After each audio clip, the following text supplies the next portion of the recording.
Bonjour et bienvenue dans Amis, le podcast qui est enfin de retour. Salut Anaïs. Salut Marie. On sait qu'on vous a manqué, on vous a manqué, mais Anaïs était quand même très présente dans vos oreilles, pour le plus grand plaisir de tout le monde.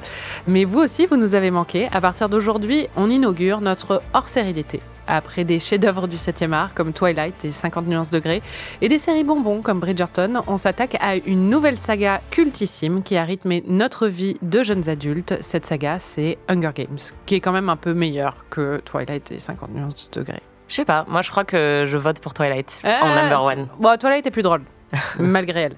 On s'est enregistré juste avant de regarder le film et pour changer, on a pris conscience que même si on avait toutes les deux vu le film plusieurs fois, on n'a pas vraiment le même rapport l'une et l'autre, ni les mêmes souvenirs. On s'apprête à regarder Hunger Games, le premier. Tu te souviens de rien, tu viens de me dire ? Non, je me souviens que j'ai beaucoup aimé le film et le livre. D'ailleurs, c'est le seul livre que j'ai lu, je crois. De ta vie. Exactement. Hunger Games de Susan Collins, si tu regardes ma bibliothèque, c'est juste 500 exemplaires de ça. Non, mais je crois que j'ai pas continué la saga parce que même toi, tu m'avais dit que les livres étaient moins bien après.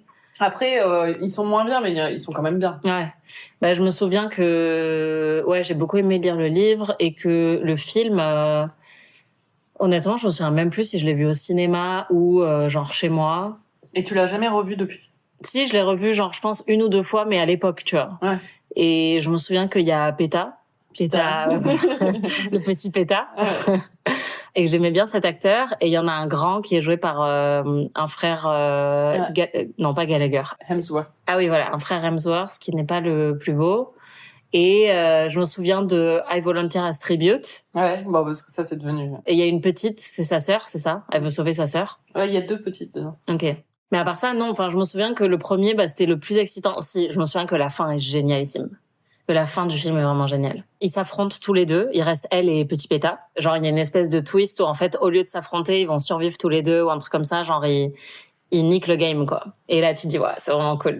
Ouais. Mais à part ça, c'est un peu Battle Royale ou Destination Finale. Tu vois, un peu le genre de truc où les gens meurent les uns après les autres et c'est stylé, quoi.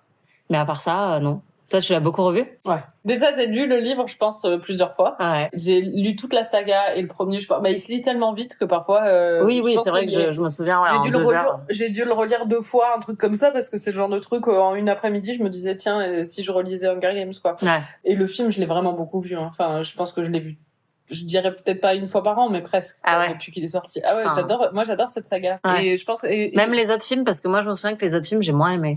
Si, moi, je les aime bien parce qu'il y a des personnages que j'aime bien et que j'ai bien aimé retrouver, et qui sont assez attachants et tout ça. Non, moi, vraiment, toute la saga, je l'aime bien. Je trouve que c'est vraiment une bonne saga c'est intelligent et tout ça. Et en plus, ça me replonge dans un moment où le YA était très à la mode et où les trucs dystopiques étaient très à la mode. Une époque plus simple. Exactement. Où les trucs dystopiques étaient uniquement dans la fiction et pas dans la réalité. Et ça, c'était le meilleur exemple de ça, en vrai. C'était de toute la tendance des YA dystopiques. Hunger Games est largement supérieur au reste. Oui, et puis c'était celui qui a lancé la tendance aussi. C'est-à-dire que tout le monde a essayé d'imiter après, mais c'était un peu le premier... Ouais. Alors que bon, comme tu dis, c'est un peu Battle Royale bis, donc c'est aussi un peu pompé sur d'autres trucs. Mais en plus, pour le coup, par exemple, Harry Potter, quand ça a été adapté, il y a quand même des problèmes au niveau du jeu des acteurs. Et moi, j'ai des problèmes avec les films. Là, il y a vraiment un bon casting et Jennifer Lawrence est quand même excellente dans le rôle. Donc ça fonctionne très bien, je trouve. C'est vraiment un bon divertissement. Ouais. Franchement, j'ai trop hâte de le revoir. Est-ce qu'il y a des trucs auxquels il faut que je me prépare ? Non.